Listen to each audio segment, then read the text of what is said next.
Welcome to the Your Data Driven podcast. If you like this podcast, be sure to visit our website at yourdatadriven.com for more useful help and advice on setting up your race car, mastering data analysis, and driving faster. Welcome to episode 8.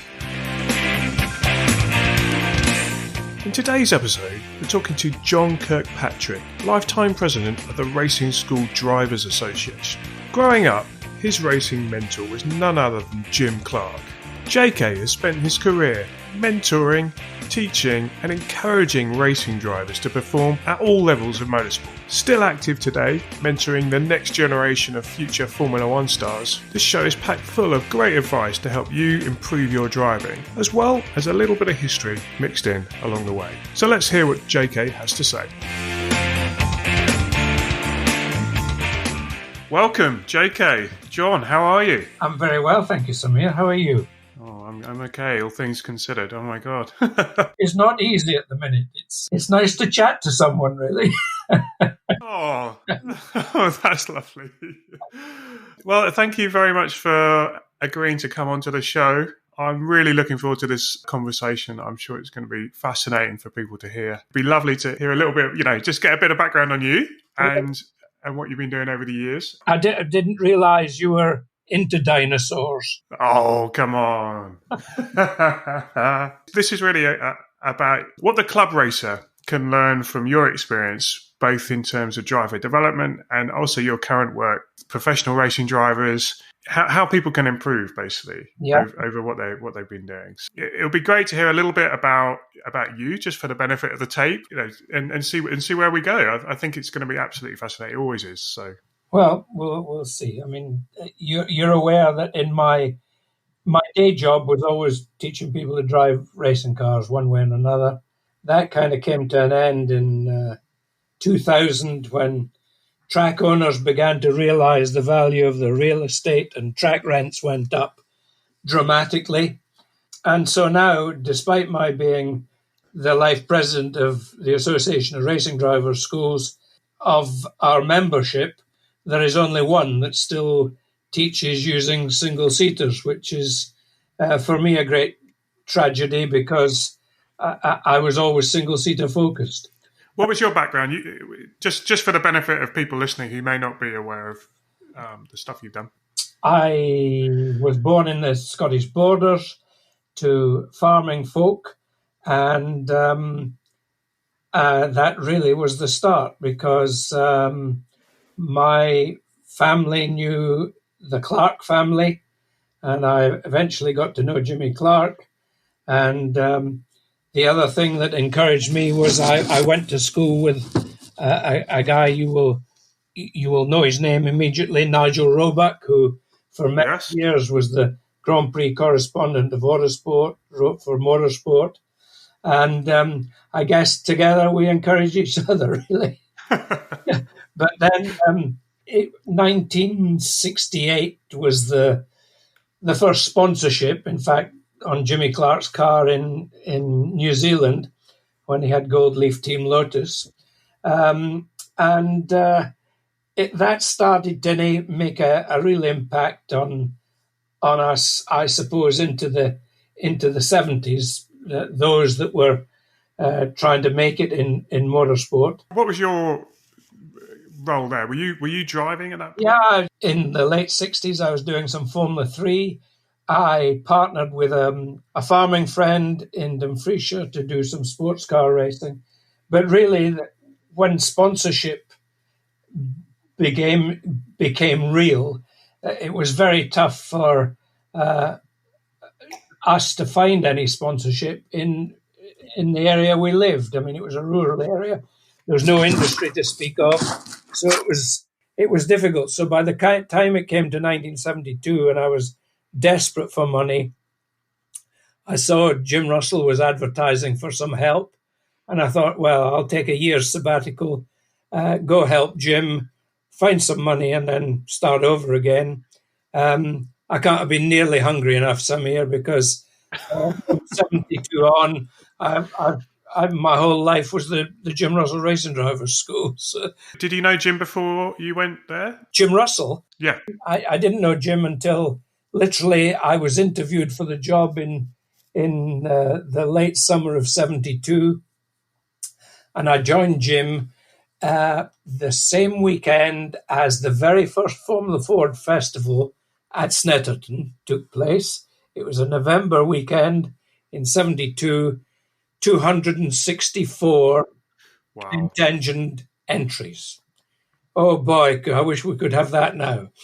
Yeah, was it at Snetterton? Because it's been at Browns, hasn't it, for the last few years? The first couple of festivals were at Snetterton on the old circuit, the long circuit, the one where the Norwich Straight used to parallel the A11 and up to the hairpin behind the garage, and then down to the S's, and then into Coram. Yeah, it was a quick track. So you got involved with Jim, and then as a stopgap, but then this seems to have turned into somewhat of a life passion. Yeah, absolutely. If you can't do it, become a teacher. That's what they say, isn't it? Well, I don't know. I've had this conversation with someone the other day, and there was that's only said by people who haven't taught.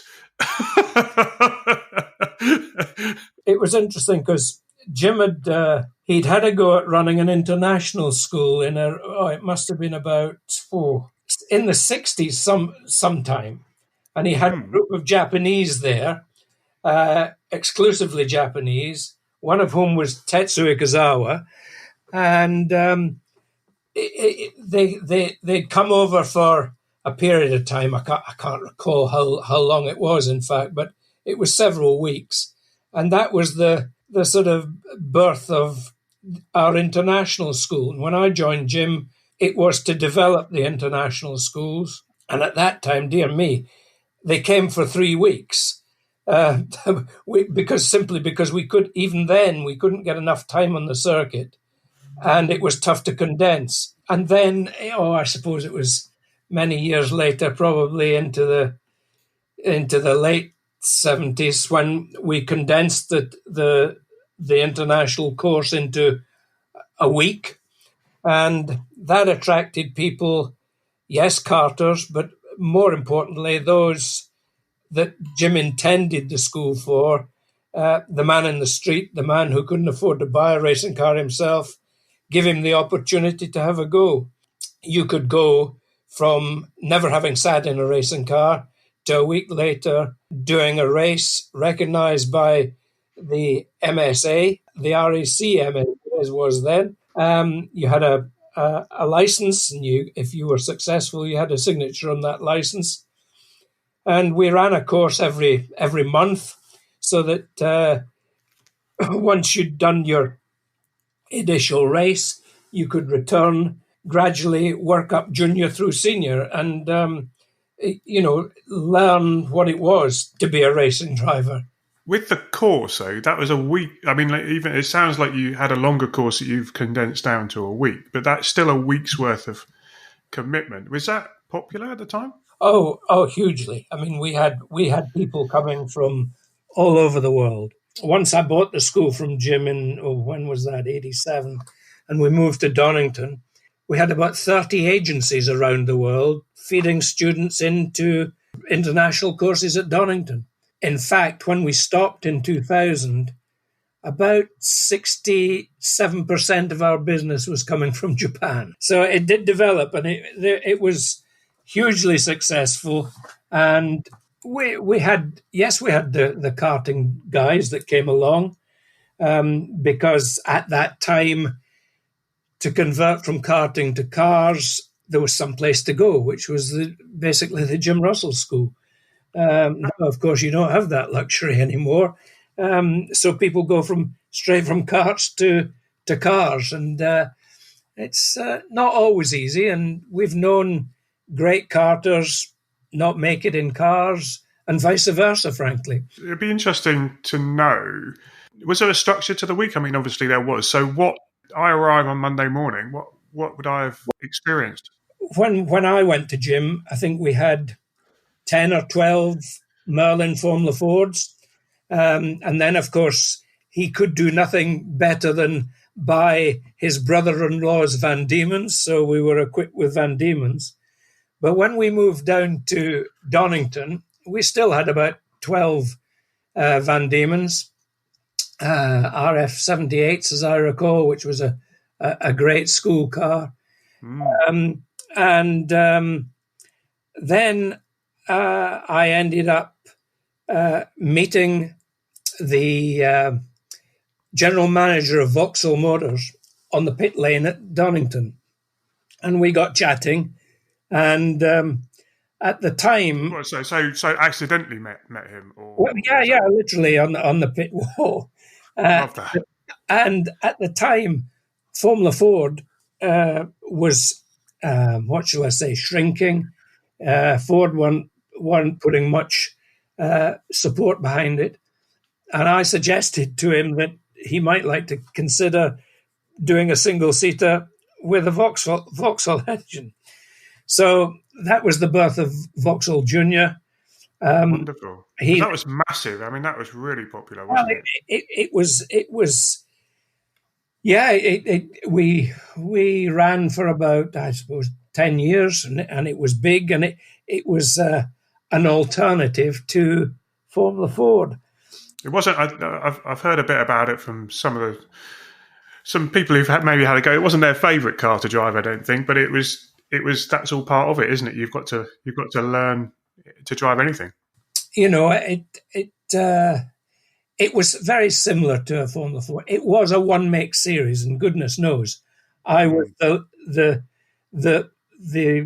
guy who would have been last to advocate a one-make series, because I didn't think, and I still don't think, that it's true motorsport where when you compete in one car, you want, different chassis, different engines, different engineers competing against each other. However, that was the start of the time at Donington, really. Vauxhall very much wanted, I wanted to run a senior school as well. Vauxhall wanted to do that too. So we also had the Vauxhall Lotuses. We had 15 of those, and they wanted to do a saloon car school. So we had 15 of those. So suddenly I had this bloody great animal in a cage that had to take care it didn't bite my bloody arm off. So we had 45 odd race cars, skid cars, you name it. So it became a big business. And as I say, we had to keep feeding it with students. But what I think the point you're getting at, Formula Ford and Formula Vauxhall Junior had no aero worth the mention.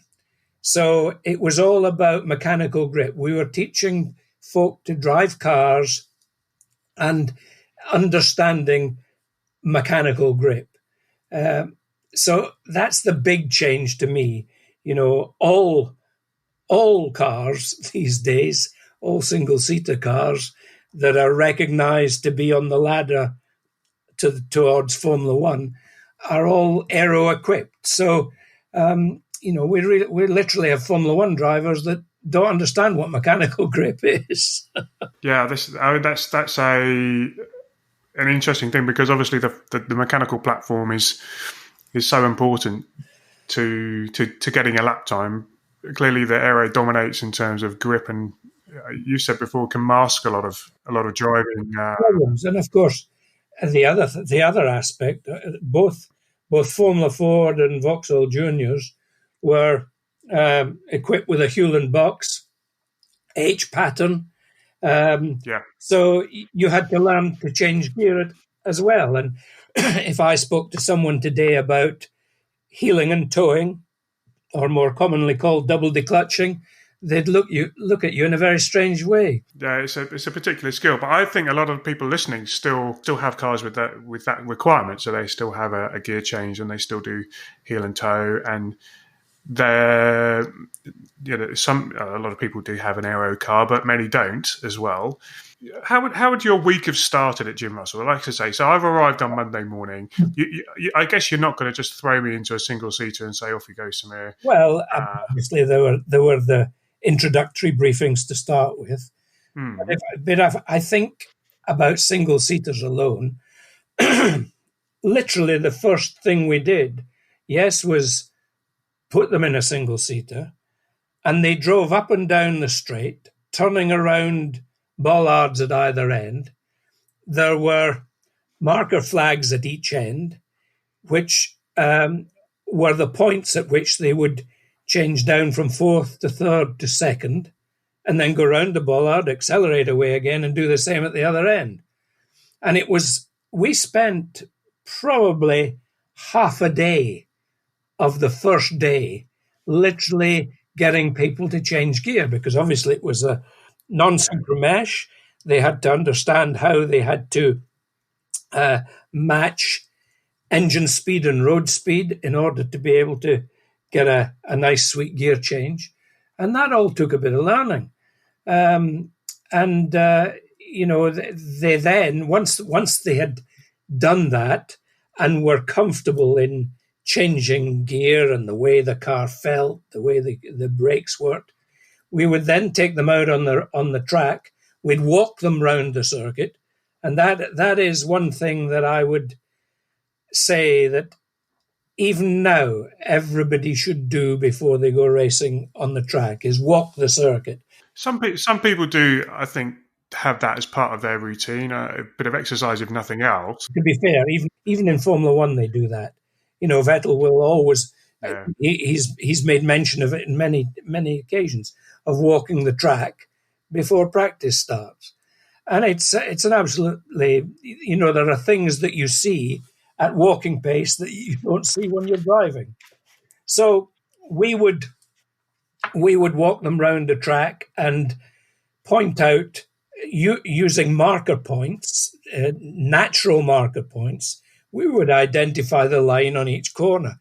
When I first went to Jim's at Snetterton in 1972, he used to have people come along and just do a corner at a time, because that was all they could afford. They spent 5 shillings, or £5, was it? Probably £5 knowing Jim. They spent £5 walking through the corner and then driving through the corner and coming back and driving it again. And my recollection is there were about 7 corners at Snetterton. For some of them, it took 7 months to learn the circuit. So by the time they came to lap the track, they'd probably forgotten where Rich's was. I didn't like to say, but yeah, probably. We kind of, in an attempt to modernize things, we walked the whole circuit. And then we would put them in the cars and we would lead them round using a saloon car on the line until such time as they got comfortable with that line. And then we started what we called the lapping phase, which was we used to do 12 sessions of 10 laps apiece. At the end of each lap, at the end of each session, the students would return to the pits, and would be debriefed by the instructors who had been out on the track watching them. And then as you work through the 12 sessions, the revs gradually increased. That was one of the things about the Jim Russell School. The discipline, A, of the gear change, B, of the tachometer, was everything. Before they went out on a session, they were given a rev limit, and the hope was they came back inside that rev limit. Now, if you missed a gear, you over-revved, so you got a spanking for that. And eventually, it was where it was the control that we had, but it was also the discipline that the drivers learned about, how you go racing. So there's 2 or 3 things I'm thinking about when you're talking. It's like, because you're gradually building this up, so you're getting the guys to drive in a straight line and focus on the gearing. But if you've never been in a car like that before, you've got a sensory overload. Just being in the car, being exposed to the air, just driving along, the noise, the feeling from the car, the vibrations and stuff will all be kind of new. So just going up and down in a straight line is is absolutely fantastic way to start. And then you move out onto the track, and again, you're behind the saloon car, just familiarizing yourself with what it's like to be on a car on a track, which is a big step for people as well. And then the next thing, so you're doing these sessions and then getting the feedback with the discipline on the limit.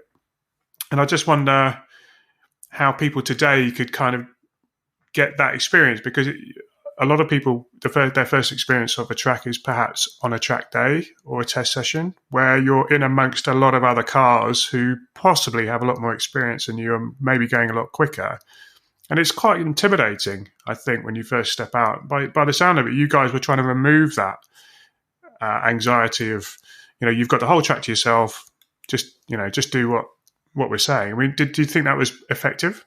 Yeah, absolutely. I mean, as well as the man in the street, and I'll come back to him in a minute, we had the Carters that came along.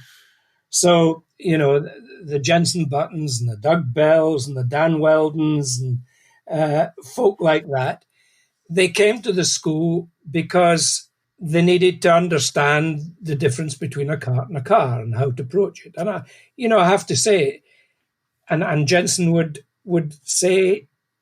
endorse what I'm about to say, but when Jenson came, he was doing the European Championship in karts. When he first got in the car, to be honest, he wasn't very clever. Now, I don't say we made champions ever. I like to think we pointed them in the right direction. And the one thing that Jenson noted for is how smooth he is. And he certainly wasn't smooth when he first arrived at this.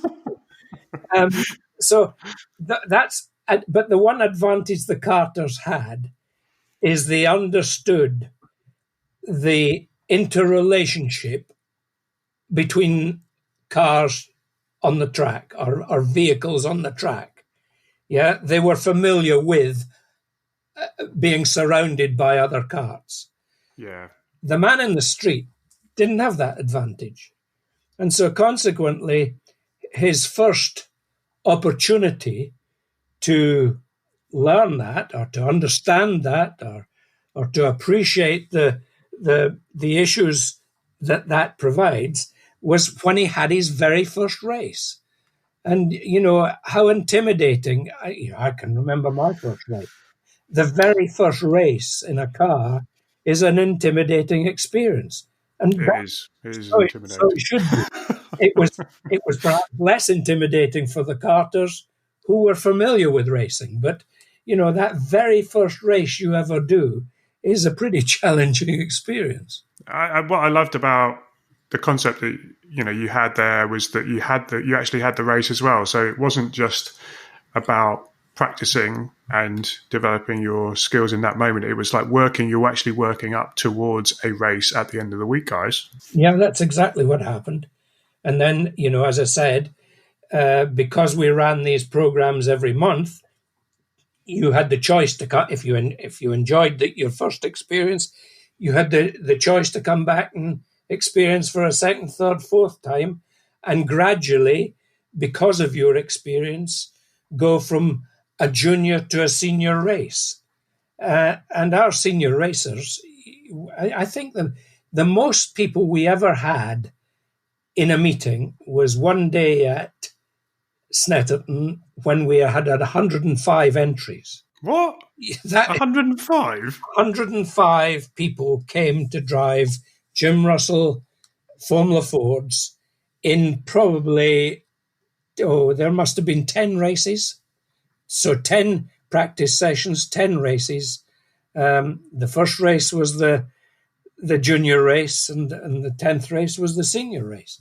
So you can imagine if you were in race 10, you had a fair bit of experience. You'd done the whole, you're doing the championship, the Jim Russell Championship, if you like.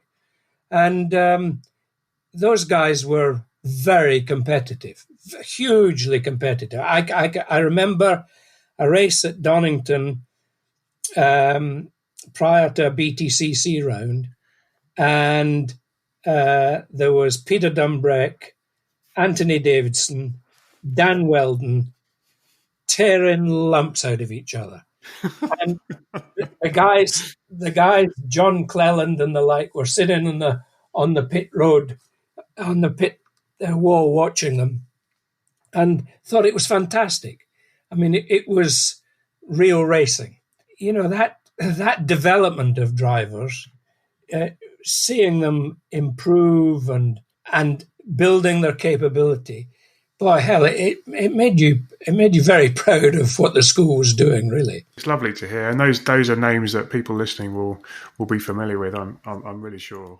yeah. I mean, Jim would say, if Jim was here and you'd say who was the graduate he most remembers, it would be Emerson Fittipaldi.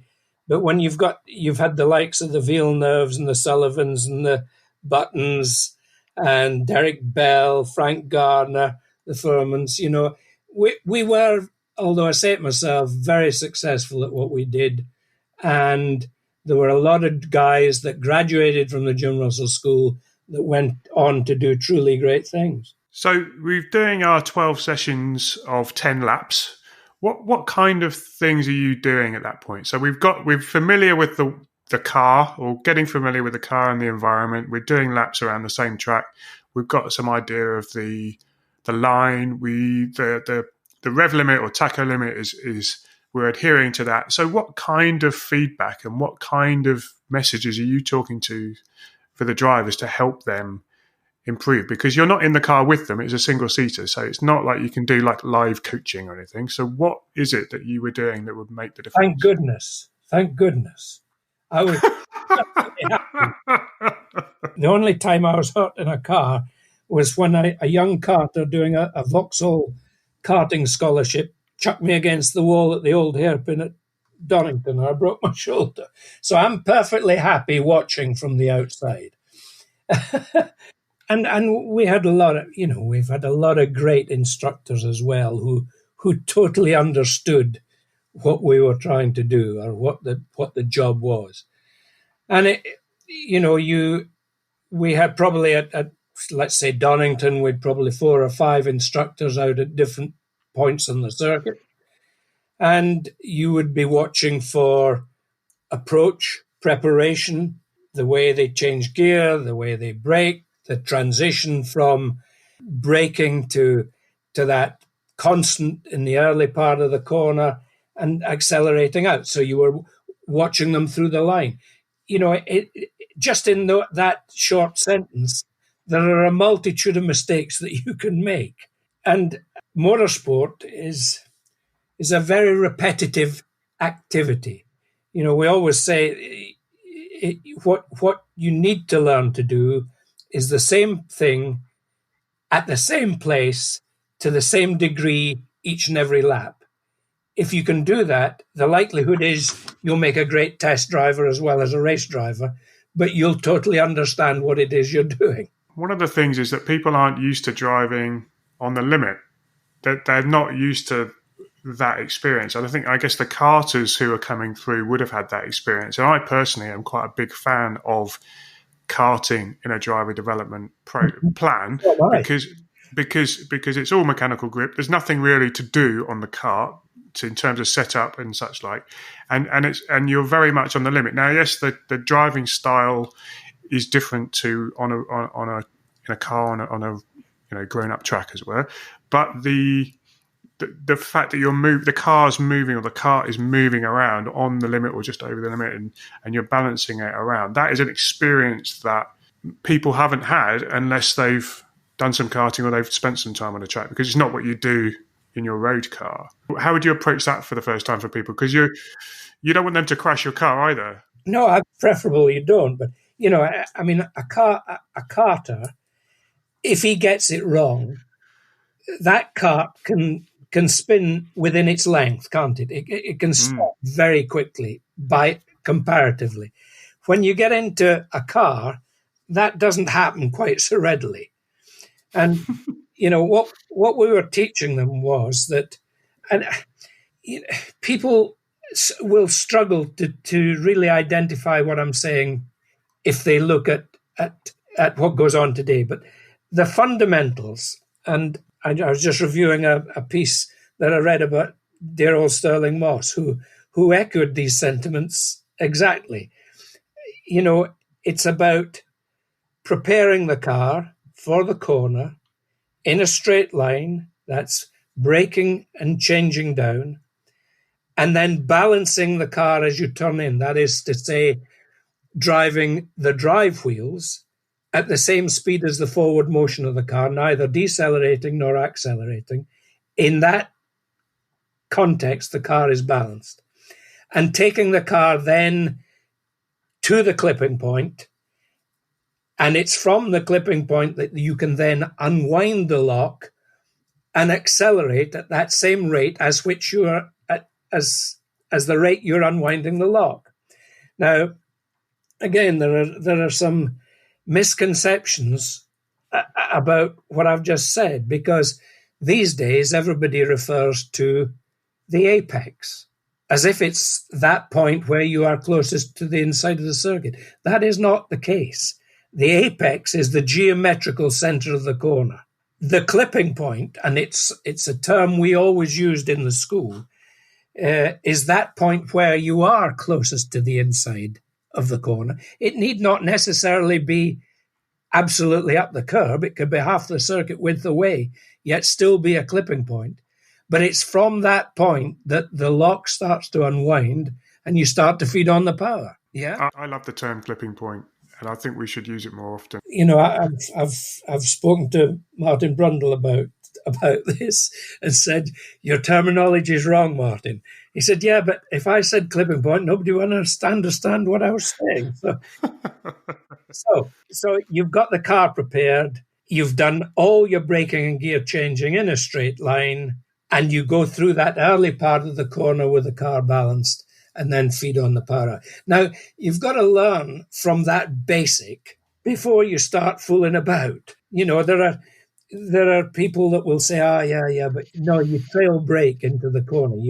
In other words, you turn into the corner on the brakes. Well, you need to think about that for a moment, because when you're on the brakes, where is the weight of the car? It's over the front axle. Yeah. And you don't really, that means that the car isn't balanced. That means there's every likelihood that the rear of the car will start to move. But you've got to learn the basics before you start clowning about. And that's the thing. So building things up in layers, I think, with what you're saying over this period of the week is where you're going to build up people's skill, but also their confidence, so they can start to get closer to the limit. Because it's quite easy to go over the limit fairly quickly. Confidence is everything in a race car. Knowing that what you're doing, you're going to be able to get away with. After each session, the instructors would come back and they'd talk to the drivers about their particular corner. And then we'd send them out again in the hope that they'd put things right. Now, we were talking about confidence. There were occasions when you got a driver who was really struggling. You'd send him out again and he'd struggle some more. And you had to be a bit of a psychologist, because there was a time you chose to say, that was so much better. You're almost right. Damn it, if he didn't go out the next session and it was close to being right. So you're trying to build to build that confidence all the time at increasing speed around the racetrack. And then the other thing that we used to do, we used to have a skid frame. So we took them and gave them some skid control instruction. So that was all about, feeling the car better. What's this car going to do to me if I get it wrong? How do I maintain ownership and control of this car and not let it boss me? Yeah, and that feeling of what the car is going to do when it does let go, either at the front or the back, is something that people may not experience until they're in a fairly serious situation where they're going to hit something or whatever. And so maybe they don't drive, maybe there's still some potential left in the car because they're just unsure about how to deal with that when it happens, because they're not sure. And so maybe it's giving people more time on on a skid pan or something would be good, because in a cart it happens all the time, and you kind of like, and the consequences of it are fairly low, so you're just like, okay, yeah, I've gathered that up and we carry on. But in a fast car on a big track, the consequences are quite significant. So you don't, how close do you go to that limit, because you're not sure what's going to happen. Well, it's all about knowledge, isn't it? If you go outside your sphere of knowledge, outside your comfort zone, then you're not going to enjoy the experience. When you're fully aware of what you're doing, then you start to enjoy driving the car. You find that you probably find then that you're quite good at it. But just because you've done one race or 10 races, you're learning something all the time. You get into situations that you haven't been before, probably due to the different relationship of cars. And the more experience you've got, the more you get to enjoy it. The other thing I would have to say is, if you're familiar with a Formula Ford 1600 or a Vauxhall Junior, something that relies totally on mechanical grip, then the higher you go in this business, the easier it becomes. So what I'm telling you is, to drive a Formula One car is real easy.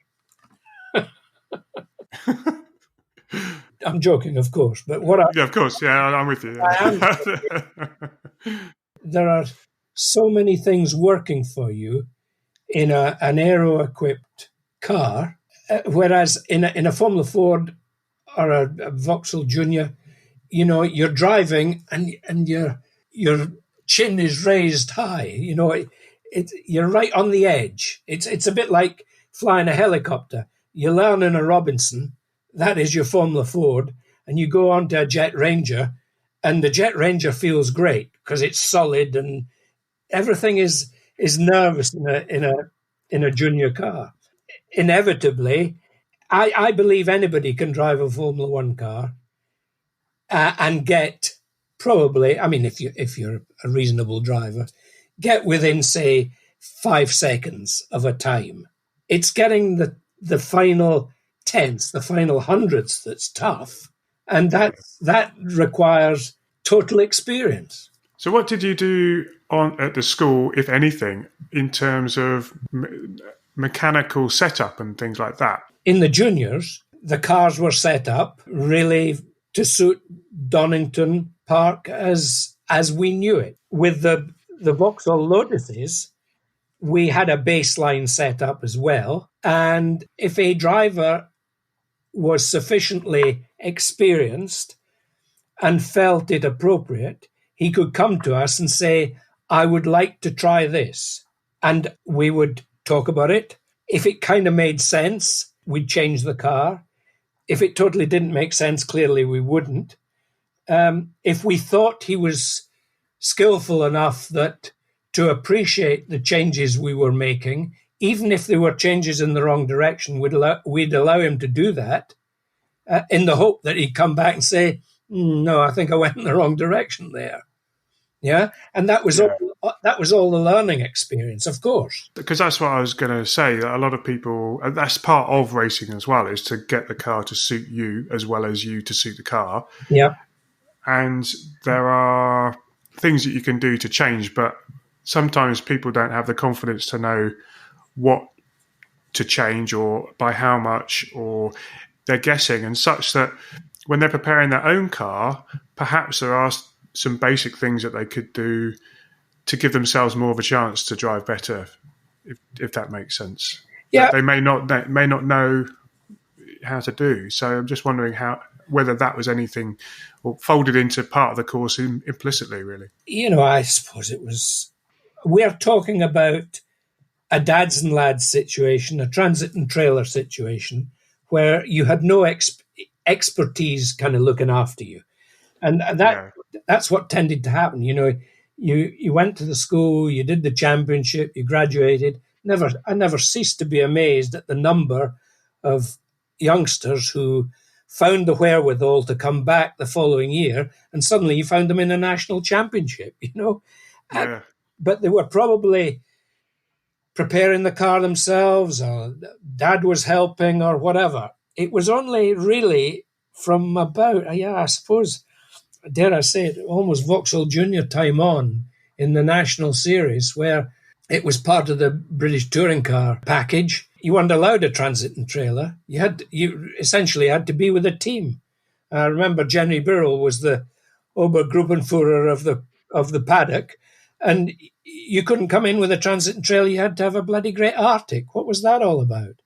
But, suddenly those kids had engineers or mechanics who knew a bit to help them. But, for your average club racer, he doesn't have that luxury. He's probably doing it all himself through the week, preparing the car through the week, and then going racing with just somebody to help him at the weekends. So you have to be brave enough to do some testing, to see what happens when you change the roll bars, change the tire pressures, and you just learn by experience. It's a trial and error thing. You don't have to do the trial and error bit if you're in a team and are surrounded by mechanics and engineers, because they've done the trial and error and they tell you what's right and what's wrong. Yeah, I understand. Yeah, I think a lot of people listening do have that, what you call transit trailer experience, where they're running the car themselves and they're trying to both engineer the car and drive it as well. So the testing and having a methodical approach in terms of testing is certainly something I would advocate myself and from my experience. But it is quite hard because when you go testing, you just focus, you always just want to drive, and it's almost, well, if I'm experimenting with different settings, well, is that, could I be spending the time better to improve myself as a driver or improve my car? But the car is such a contributing factor. You do have to understand the car. And if you can go testing, then when you do, change one thing at a time. Before you change something else, change the other thing back to where you were, so you can feel the difference. And then over several tests, you'll find what suits you. Yeah, that's it. Because again, it's that confidence, isn't it? If the car can give you the confidence, you'll get more out of it. Absolutely. If you've got that confidence, it's not to say you won't overstep the car at some stage. You might get away with it, you might not. If you get away with it, you'll think, Christ, I could have been doing that all along. If you don't get away with it, you won't do it again, will you? Yeah, I remember distinctly having a moment in the wet, actually, where and it was at Donington, coming into the on the national layout, coming into the chicane at the end of the straight, and it was raining quite hard, and I was coming down, I was picking my braking point, and then for some reason I had a bit of brain fade or something, and the braking point that I had been using for the wet, I totally forgot about, and then I just braked where I would normally for the dry, and then was like, oh, what? And then I kind of woke up at that point, and but I somehow made it around the corner, and I was a bit quicker, and then I was thinking, oh, maybe I shouldn't be doing that all the time. You see, I mean, the thing we can't get is we can't really learn from the races we watch on the box these days, because they're doing all sorts of things that the clubman doesn't do. I mean, I don't know how many times Lewis Hamilton changes the brake bias, for instance, on a given lap. On a qualifying lap, every corner. You just can't do that. No. In a simple car, doesn't allow you to do that. The other thing that obviously we've got these days is paddle shift, electronic boxes. You always need to know what it is to change gear. And when we had the Hewland box, as I said, we spent a lot of time getting people to change gear properly. When you up the pace, you've got to understand that the timing of that gear change relative to pace, relative to engine speed, is vitally important. When you get in a paddle shift car, it's still very important. And the pace at which you change down is absolutely vital to your approach and your passage through the corner. I'm just thinking about that. What tips can you give to people on an up change or a down change? So they're listening and thinking, yeah, I agree with that, but what should they be working on? Have you seen something that people do regularly and you think, oh, that's that trait again, what they need to do is X? I mean, maybe there's something that you've seen over the years. I mean, you're trying to match engine speed and road speed all the time, even when you change down. But you're also trying to make use of the engine braking effect. Now, if you change down too harshly, that is you clutch. What's a clutch? You let the clutch out too quickly, and suddenly the car, the rear locks, and you've got a problem. You're trying to keep everything as smooth as can be, and I've got quite interested with the gear changing because I look after a young ex-karter who's now in Formula 3 in the UK, and it was quite a challenge to truly, despite you had all this, the benefit of an electric gear change, still change gear wrongly, or you can change gear correctly. And it's the pace at which you change has got to match the rate at which the rear wheels are turning and the engine revs. So, sometimes you can, between the changes, you can leave it too long. And so you're not getting the engine braking effect. Do you understand what I'm saying?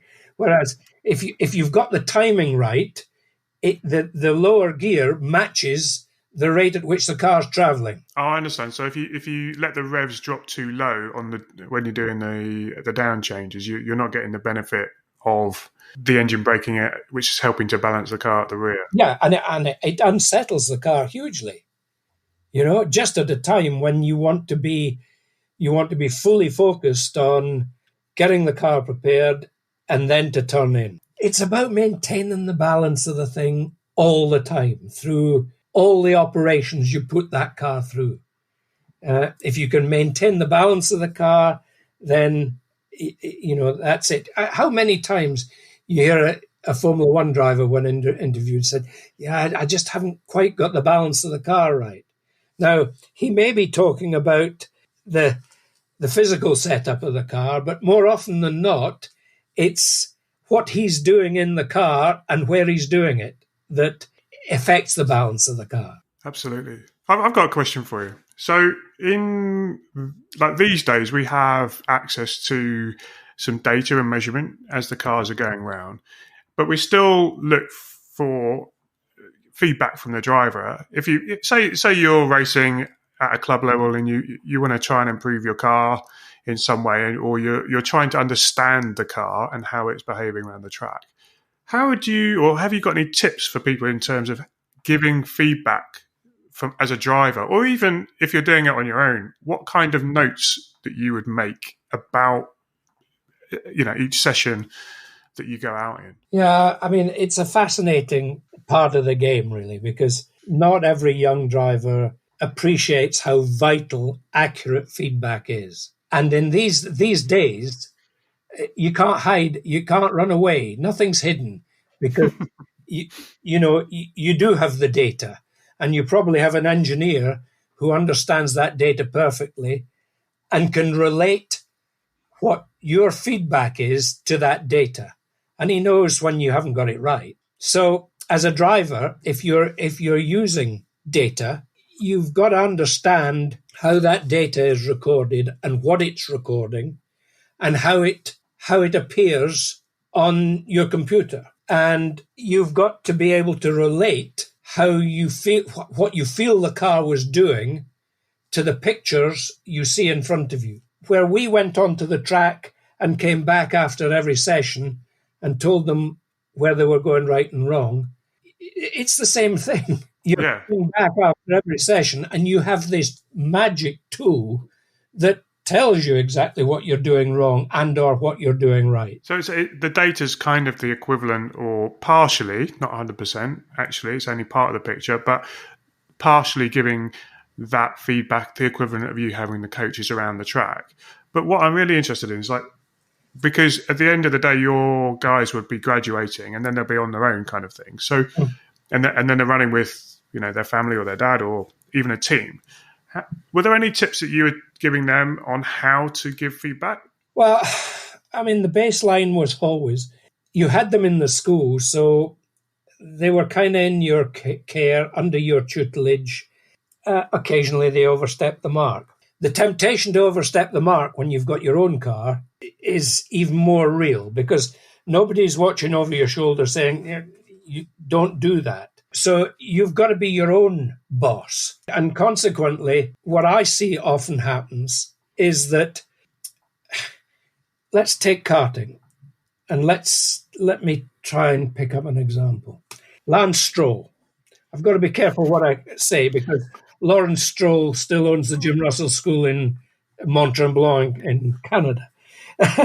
Honestly, all the Formula One drivers listen to the podcast, so I don't want him unsubscribing. Well, John, Lance Stroll was in the same group of the same cohort as Norris and Russell and my lad Chimon Cole and Verstappen, and he was okay without being exceptional. He would win a few races, and because there was no, goodness knows why he didn't spend 6 months going to the Jim Russell School at Mont-Tremblant. He could have done that free of charge, I don't know. Anyway, he went straight from karting to international European Formula 3. And in year one, he spent all year trying to kill himself and everybody else, because he was just taking what he believed he was in karts and trying to apply it to a Formula 3 single-seater, which was a strange beast to him. He had a lot of accidents, very expensive.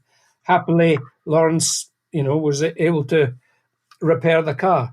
The second year, he did a good job and won the championship. So he did learn. But it's this business of knowing who you are and where you are and what you can achieve and what you can't. And again, once you get into a national series, unless you're supremely talented, unless you're a Verstappen or a Norris or a Russell, the chances are you're not going to win in that category straight out of the box. You have got to become familiar with the car. You've got to understand the car. You've got to get confident with the car before you can then go racing and do the business. And how did they do that? How would you suggest people, because that's the same for club racing. So how do people get familiar with the car? The Norrises and the Russells, they were exceptional talents. You could see from karting, they were going to be good, no question. So they're not like the majority of us. The majority of us have got to work at our driving. Graham Hill is a great example of that. He was not a naturally talented driver, but by hell, didn't he work at it? And he became as successful as some of the natural talented guys. But it's because he just put the grunt in. He just put the work in to improve things. He was probably told at different stages that he hadn't got that right, so he'd go away and work on it. So I've got a question for you. Driving in the wet, what should we be doing? Driving more slowly, driving more smoothly. There are some guys who are just brilliant in the wet. Jimmy Clark was my mentor and was just fantastic in the wet.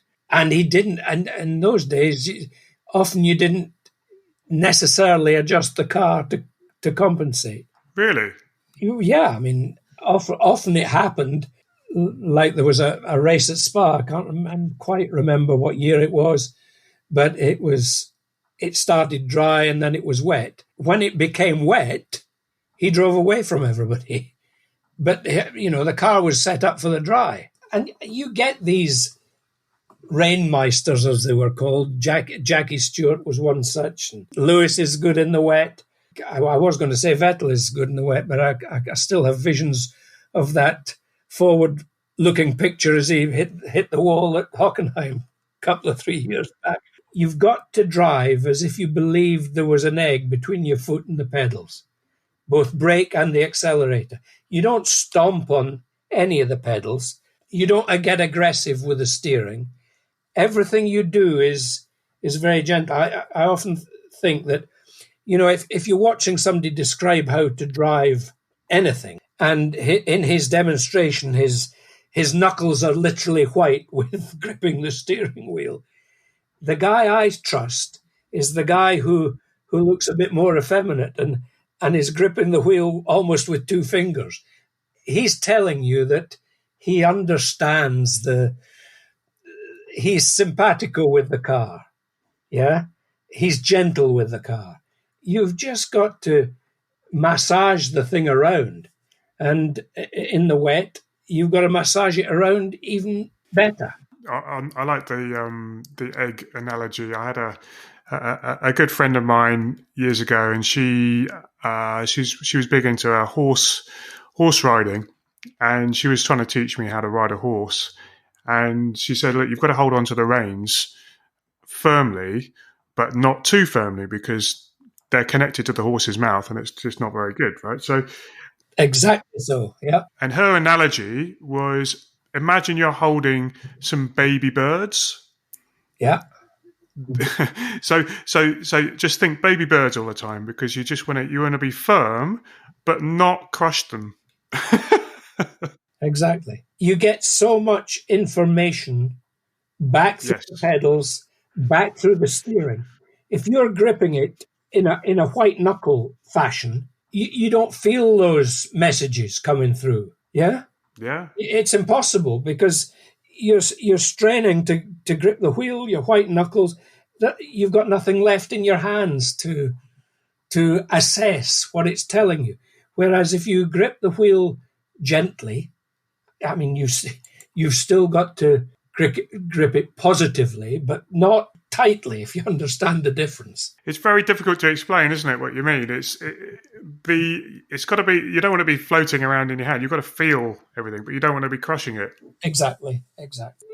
Consequently, your position in the race car is important for that reason. What do you mean by position? Well, if you think way back to Sterling driving, he used to drive in a very straight-armed position, yeah? Yeah, I always found that really unusual. I found that peculiar. It was kind of a fashion at the time, it seemed. And then, because Sterling was doing it, other folk were doing it. But, when tyres got bigger, wider, slicker, cars got heavier. And consequently, you needed more than your lower arm to work the steering. You needed a bit more leverage and muscle that came from the upper arm. So consequently, drivers started to sit closer to the steering wheel. That said, you have to feel comfortable doing it, because if you're not comfortable, again, all these messages that are coming back from the car, you can't interpret properly. So when you're talking about position, you're talking about the ergonomics of the car fitting around you, where the steering wheel are, where the pedals is, your seating angle, perhaps. All of those. And, I don't have any experience of wearing hands devices or things like that. But it's a bit weird. But it still has to be comfortable, or it's another distraction. And you don't need any distractions in a race car. Yeah, my one's pretty good. What gets me is that you forget you're wearing it, and then you go to look to your left, to the right, and you get sort of halfway across, and then your head ends up turning. It stopped. It stops you turning looking too far left or right. But, well, you best make good use of the mirrors then. Well, this is it. Yeah. Why am I looking over there anyway? If you've got one final thought for people listening, what would you say is something you've picked up over the years that you think, this is a really key piece of advice that I've thought of and I've seen that, would really help the club racer? I think if you're going to enjoy your motorsport, you have to be comfortable. If you're comfortable and you're doing the thing to the best of your ability, even if it's not winning, you'll get a lot of satisfaction from it, because it'll give you the chance to debrief yourself and say, well, that's where I went wrong there. I'll do better the next time. And that's simply how you improve in this business. A really lovely way of putting it, because there can only be one winner each weekend or each race. And thought, that positive thought of, just try and do the best you can. Hopefully cheer up a lot of people, because you do see a lot of glum faces in the paddock sometimes when they haven't done as well as they wanted to, but they may have done as well as they could have done. Well, I guess unless you're Lewis Hamilton, this business is all about learning to lose. I love it. Joy, I just really enjoy these conversations. I love hearing about the history of the sport. There's so much we can learn today from that history as well, because it's still a car going around in a circle. Absolutely. I mean, and physics is physics. It doesn't change. If you deny the heritage, then you don't learn anything. Well, John, as always, it's been an absolute pleasure to talk to you, and I really, really appreciate you taking the time to come on the show. No problem at all. Take care, Samir. What a privilege to have JK on the show. I really hope you are able to get some solid takeaways there to help your driving, to help your mental preparation, and even to help you think about getting comfortable in the car. It's wonderful to hear about the experiences of all these well-known people, and now you know that many of them have passed through John's hands. If you like this episode, be sure to subscribe to the podcast and visit us at yourdatadriven.com.